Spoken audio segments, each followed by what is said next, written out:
The rain hammered against my door as I stared at the two figures standing on my doorstep.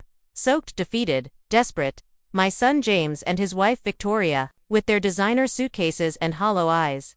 3 months ago, they'd driven away in a gleaming Mercedes, leaving me standing in this exact spot while Victoria screamed for the whole street to hear, "Rot away in this dump. You dried up old woman." Now they were back, but I wasn't the same woman anymore. My name is Margaret Thornton. I'm 62, and this modest terraced house in North London is all I own. I bought it 28 years ago with my husband Richard's life insurance after he died in a motorway accident. James was only 9. I raised him alone. 23 years as a secretary, double shifts when needed, every penny saved so he could go to university. He studied engineering, graduated with honors, got a brilliant job. I thought I'd done it. All those years of sacrifice had finally paid off. Then, Victoria walked into our lives. James met her at a corporate conference 4 years ago. She worked in PR for a luxury brand. Always dressed like she'd stepped out of Vogue. The first time James brought her home, I opened my arms for a hug. She extended 2 fingers like I was contaminated. I should have seen it then, the way her eyes scanned my Marks and Spencer dress, my worn shoes, my humble furniture. But I wanted James to be happy. I wanted to welcome her. They married 6 months later at the registry office. Small ceremony because I couldn't afford anything grand. Victoria sulked through the entire day. Her mother Sylvia, supposed millionaire, didn't even show up, sent a crystal vase instead. After the wedding, they moved in with me, just temporarily, they promised, until we save for our own place. I cleared out the best bedroom, hung fresh curtains, made it perfect. I thought we'd be a proper family. What a fool I was. From day one, Victoria complained. The house smelled musty. The walls needed paint. The furniture looked salvaged from a skip. Every day, something new to mock. James would defend her weakly. She's just used to different standards. Mom. I swallowed my hurt. I kept cooking, cleaning, trying to make them comfortable. Months passed. Victoria stopped eating my food, calling it too common. She ordered expensive takeaway and left the containers for me to clean. She invited friends over and actually apologized for the humble surroundings they had to endure. James grew quieter. I'd hear them arguing through the walls. Victoria crying that she couldn't live like this anymore. That her mother was right about everything. Then Sylvia Blackwood started visiting. She'd arrive in her Range Rover dressed like royalty, perching on my sofa like poverty was contagious. She talked about connections, opportunities, how James had such potential despite his humble origins. Then she'd turn those cold eyes on me and smile. "Margaret, it's quite admirable what you've managed with so little." I'd smile back because I didn't want to cause problems. I thought if I stayed kind, patient, they'd see I only wanted what was best for James. Kindness doesn't register with people like that. They see it as weakness, and they attack. Everything changed one Friday when Sylvia came for dinner. I'd scrubbed the house until it gleamed, cooked a proper roast. During dinner, she made her move. "James, darling, why don't you come live at the manor? I have an entire west wing sitting empty. 3 bedrooms, 2 bathrooms, private terrace. Victoria would be so much happier. You could focus on your career without." She looked directly at me. Unnecessary domestic concerns. The silence felt suffocating. James stared at his plate. Victoria's eyes shone with excitement. I still smiled, still played the understanding mother. James must decide what's best for him. And he did. 1 week of slow torture as they packed. James couldn't meet my eyes. Victoria floated through the house like she no longer belonged here. The night before they left, I found James alone in the kitchen. "Son, are you certain about this? This is your home. It will always be your home."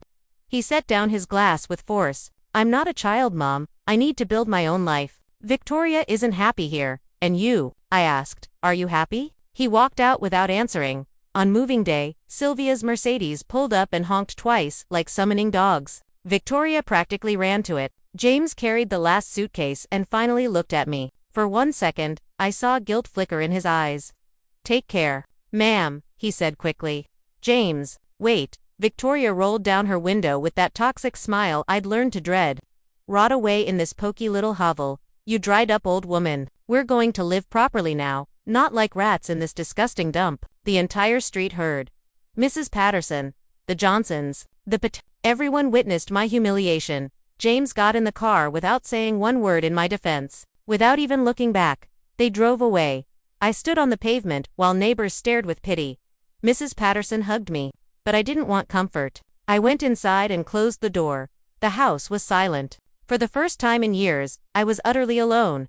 I sat on that old sofa Victoria had mocked and wept until my throat was raw. I cried for my son, who'd chosen luxury over his mother. For all those years of sacrifice that meant nothing. For the public humiliation, days became weeks. I checked my phone constantly, waiting for a call. Nothing came. James didn't ring once. Neighbors looked at me with pity. Some brought casseroles like I was in mourning, and I suppose I was mourning the son I'd lost. One night, teenagers spray-painted my wall. The abandoned woman's house. Someone had spread the story. Now I was the neighborhood spectacle. I cleaned it myself. 4 hours, 3 buckets of soapy water. With every scrub, something inside me shifted. The sadness was transforming into something harder, stronger. That night, I didn't cry. I looked around my house, really looked. Victoria was right about one thing. It needed work. Faded walls, shabby furniture, overgrown garden. But not because I was pathetic. Because I'd devoted everything to James. I'd forgotten to care for myself. I found a notebook and made a list. Paint, fix the tap, replace curtains, sort the garden. Everything Victoria had criticized, I'd improve. Not for her. For myself. The next morning, I withdrew my savings. £2,000, nearly everything left after James's wedding and supporting them. But this was an emergency. An emergency of dignity. I bought paint. Cream for the sitting room. Sage green for the kitchen. Butter yellow for my bedroom. Painting alone. Love? The young employee Marcus asked with concern. Yes, I replied, smiling for the first time in weeks. I'm doing it all myself. I started that afternoon. I'd never painted before, but I learned. Got paint everywhere in my hair, on my clothes. But I didn't give up. With every brushstroke, I painted over my pain. Covered the past with something new I was creating myself. Mrs. Patterson checked on me daily. Margaret, you're working yourself to death. Hire someone. But I needed to do this with my own hands. Needed to feel control over something in my life. For 2 weeks I painted. My back ached. My arms throbbed. But when I finished the sitting room and saw those fresh walls, I felt something I hadn't felt in months. Pride, but questions still gnawed at me. How was James? Was he happy? Part of me, that maternal part that never dies, still worried. Then I remembered Jasmine Cooper. My old friend from the accounting firm. She'd retrained as a solicitor. Perhaps she could help me understand my legal options. Not to sue James' side, never do that. But to protect myself, ensure this house stayed mine. We met at a cafe. I told her everything. From Victoria's cruelty to the day they left. The humiliation. The silence. Jasmine's face hardened as she listened. When I finished, she took my hand. Margaret, the house whose name is on the deeds. Mine. I bought it with Richard's insurance 28 years ago. She nodded. Good. Does James have any documentation as No? Why? With that millionaire mother-in-law, you never know. But here's something important. What James did could technically be elder abandonment. You're 62. If you wanted, you could initiate proceedings. Sue my own son. Never. I'm not suggesting you should. I just want you to know you have rights. You're not defenseless. Document everything. Every call or lack of them. Not because you'll use it, but because you never know when you might need it. Her words echoed for days. I had rights. I wasn't defenseless. My life had been constant sacrifice, making myself smaller so others could shine. But it didn't have to be that way.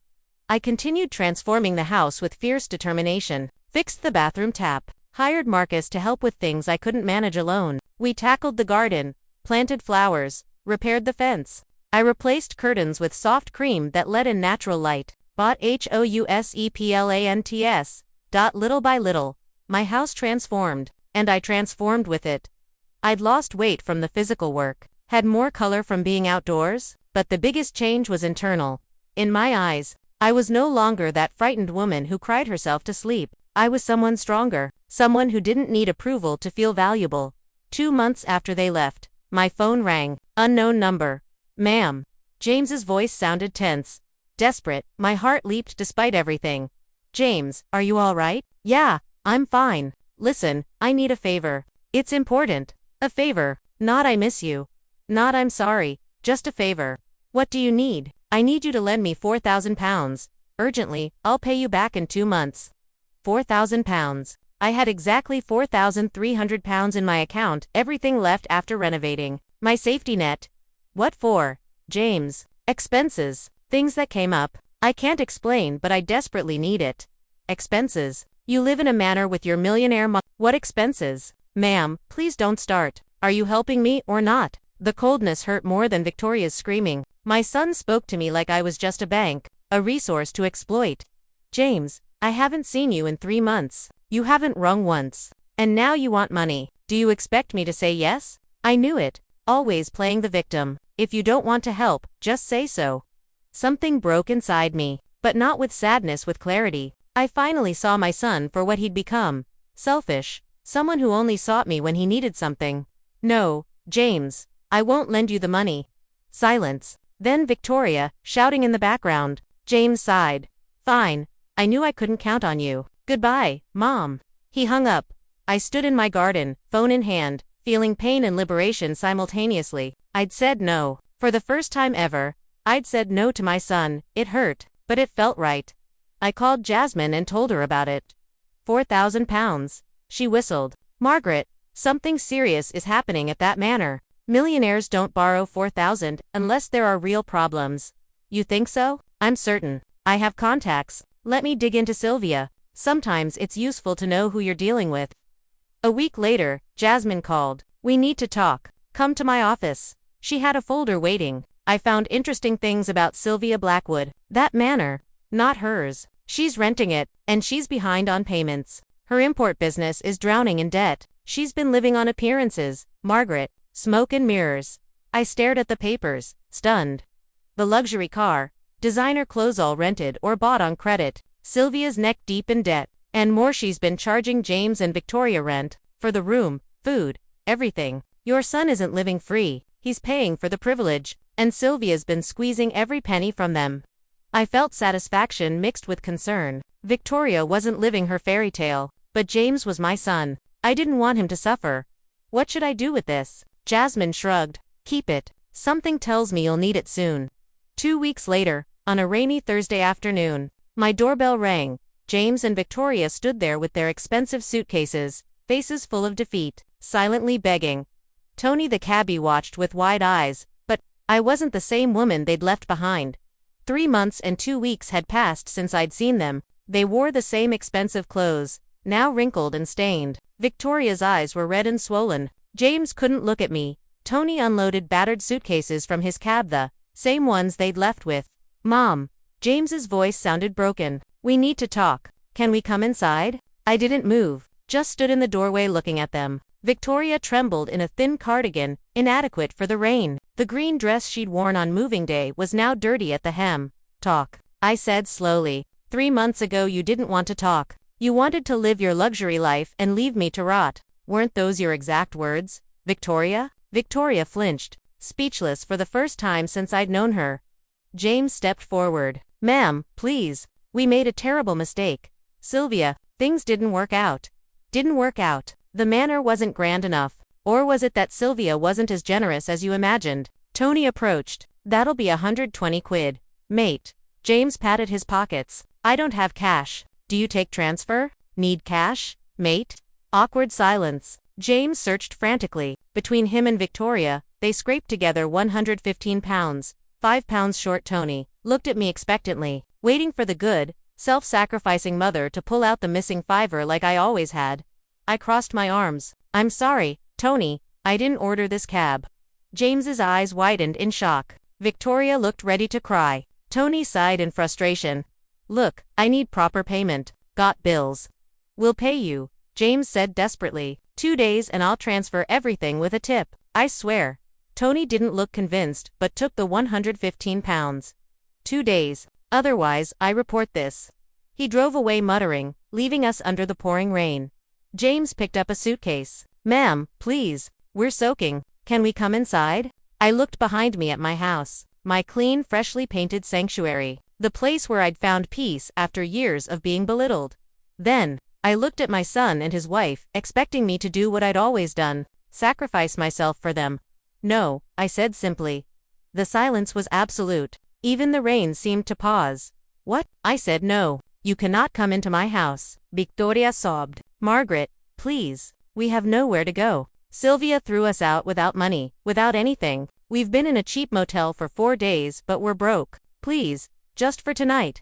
Just for tonight, I repeated. Like when you moved in temporarily and it became 2 years. When you made me feel every day that my house was unworthy. When you invited friends and apologized for the humble place you endured. I was wrong. I'm so sorry. Truly sorry. Victoria's tears mixed with rain. You know what's sad, Victoria? I believe you're sorry, but not for treating me like dirt. You're sorry, you're now in my position. Sorry for your downfall, not my pain. James dropped his suitcase on the wet pavement. Ma'am, I'm your son. Are you leaving me in the street? Those words, designed to make me feel guilty, activate that maternal instinct he knew lived inside me, and yes, I felt it, that pull in my heart. But I also remembered the nights crying, the public humiliation, the graffiti, the pity. James, when you left 3 months ago, you left me, I said, not the other way around. You chose a manor and money over your mother. You stayed silent when your wife insulted me in front of everyone. You didn't ring once in 3 months. The only time you called was to demand £4,000. When I said no, you hung up. So no, I'm not leaving you in the street. You put yourself there. But Mum, no. For 3 months I've been fixing this house. See the walls? I painted them myself. The garden, I planted it. This house is no longer what you abandoned. It's my home, my sanctuary. And you two are no longer welcome. Victoria fell to her knees on the wet pavement. Please, Margaret, I'm begging. Don't do this. We made a terrible mistake, but we need you. You need me, I said bitterly. Now you need me. When you had the manor, you didn't need me. When you had money, you didn't need me. You only need me now that you have no one else. Mrs. Patterson came out of number 12. Margaret, everything all right, love? I looked at my neighbor, at James and Victoria, kneeling in the rain, at my beautiful house behind me. Everything's fine, Mrs. Patterson. These two were just leaving.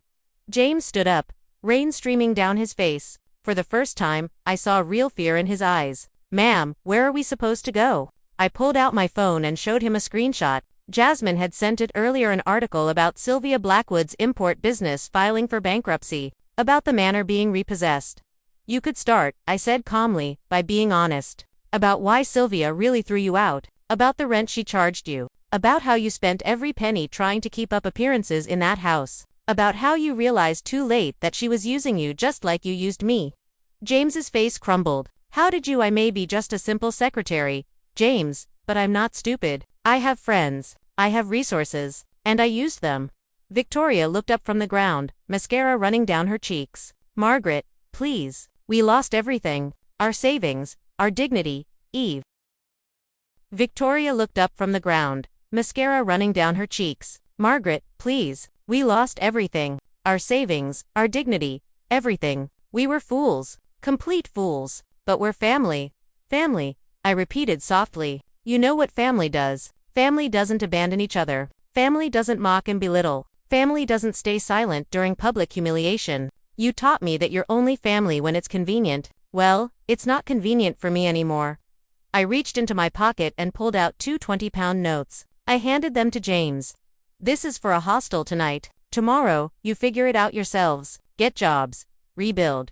Do what I did when your father died and left me with nothing but a 9-year-old boy and a dream. I survived. You will too, or you won't. Either way, that's no longer my concern. James stared at the money in his hand like it was burning him.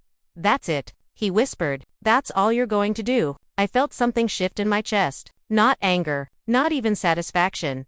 Just peace.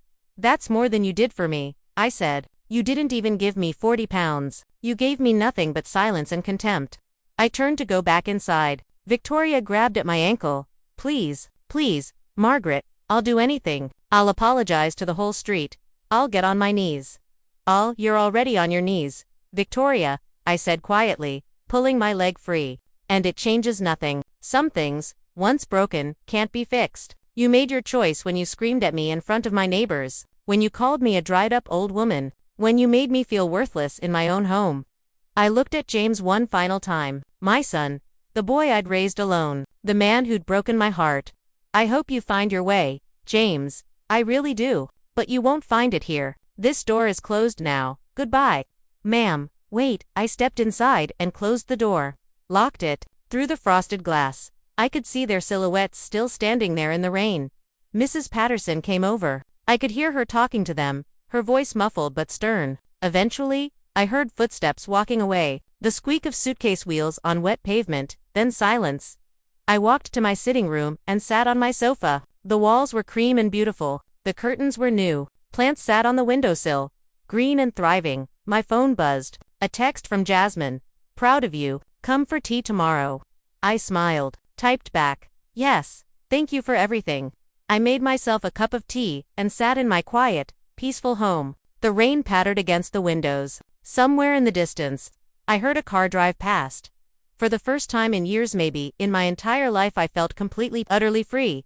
I had learned something valuable in those 3 months alone. That love without respect is worthless. That sacrifice without reciprocation is exploitation. That being a good mother doesn't mean being a doormat, I had given James everything. My time, my money, my unconditional love. And he'd thrown it away for the illusion of wealth and status. But I'd survived. More than survived, I'd thrived.